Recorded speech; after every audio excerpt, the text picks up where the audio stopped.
Welcome back to Supremely Black Podcast. Now, before we get into anything, my thoughts and prayers goes out to everyone that's impacted by the shooting in Appalachia, the high school, the entire community.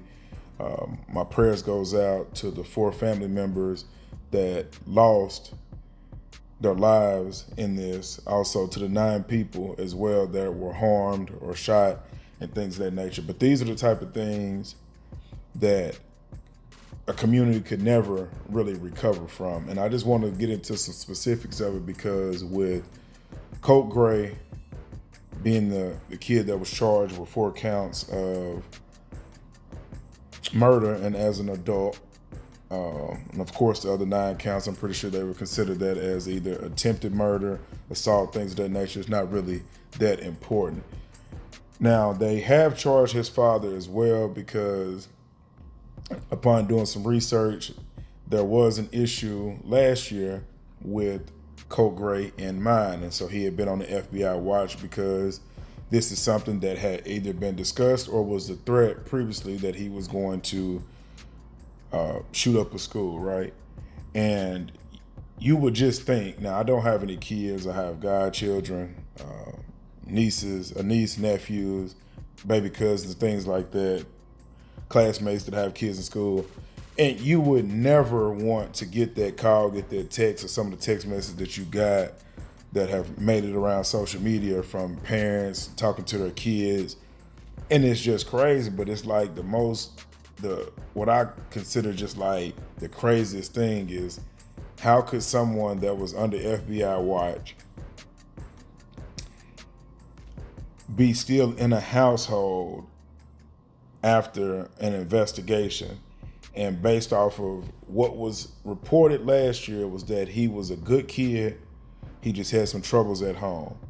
I'm gonna be honest with you, you can't put anyone at fault besides Colt and Colin, and I don't know if there's a mother around or not, but the parents for sure, and of course Colt that actually pulled the trigger.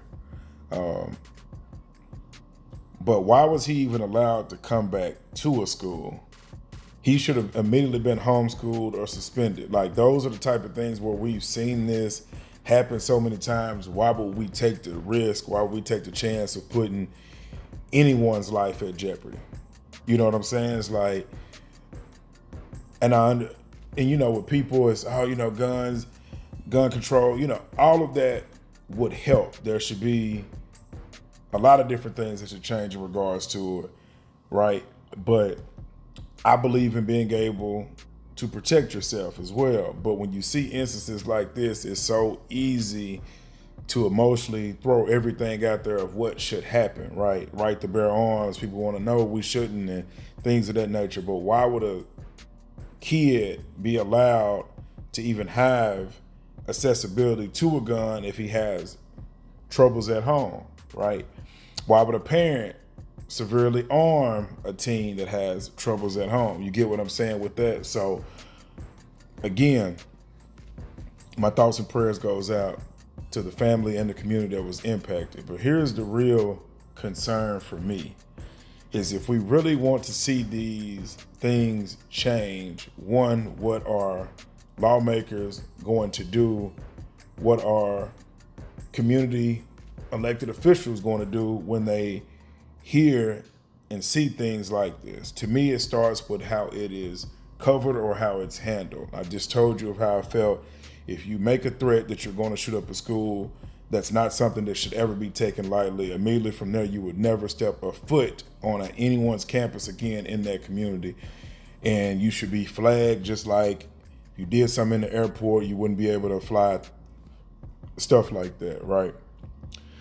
But looking at the media coverage, and I'm just alarmed of how they have handled this situation. If we've seen this over and over again, so it's a repeated cycle, but they cite right back to he being a good kid, quiet kid, etc., to the moment that they realize that this is what's going on. Here comes the mental health issues. Same old plot, same old play. My only thing about it is that I feel that it's extremely insensitive to people that have either lost their lives.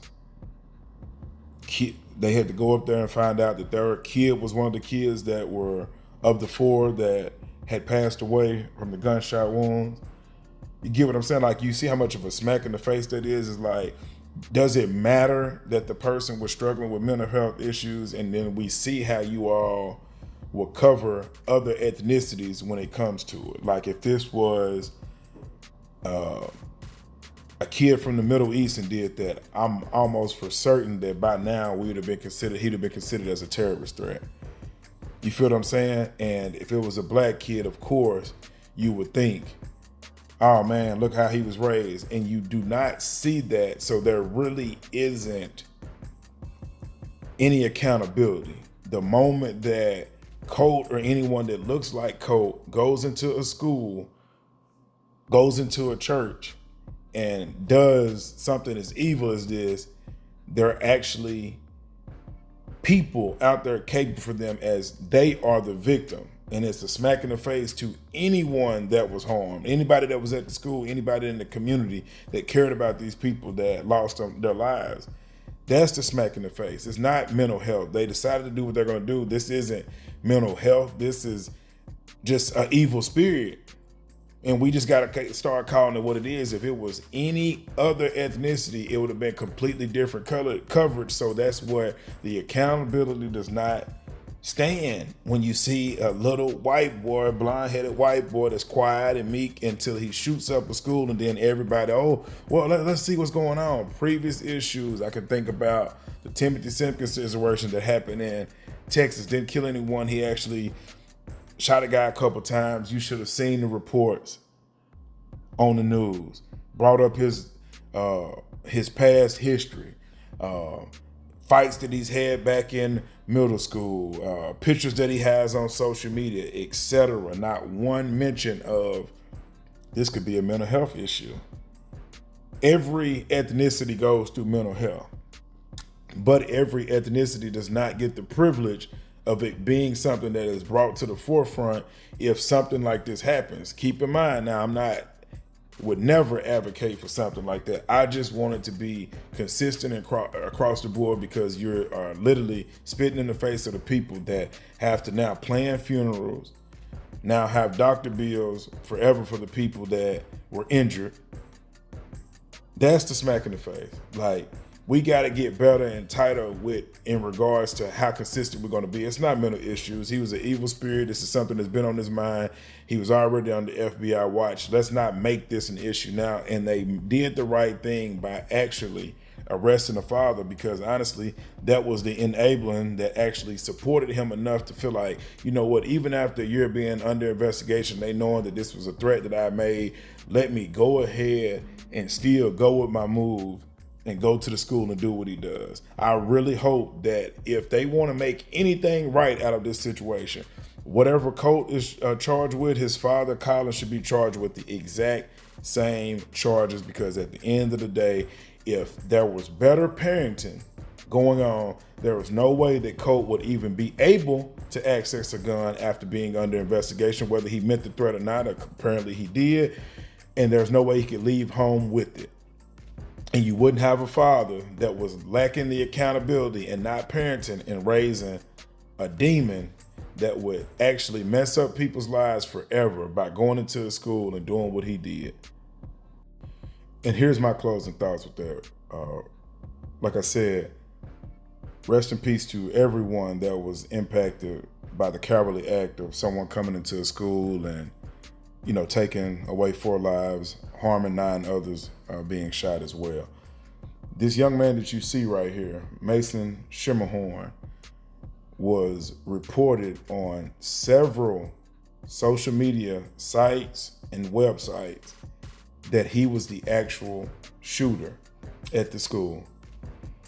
My apologies goes out to his family, because you know how evil the internet can be. They find out who these people is, probably tagging their parents, tagging cousins, anybody that they know is directly related to them, because that's how fast you can access stuff online. This family is actually planning a funeral, but meanwhile, they probably had to not even look on social media, one, because of grieving and mourning, But social media sites that mentioned this man as the shooter, this young man as the shooter, and wasn't even that, and did not come back and say our apologies, just left it for what it is.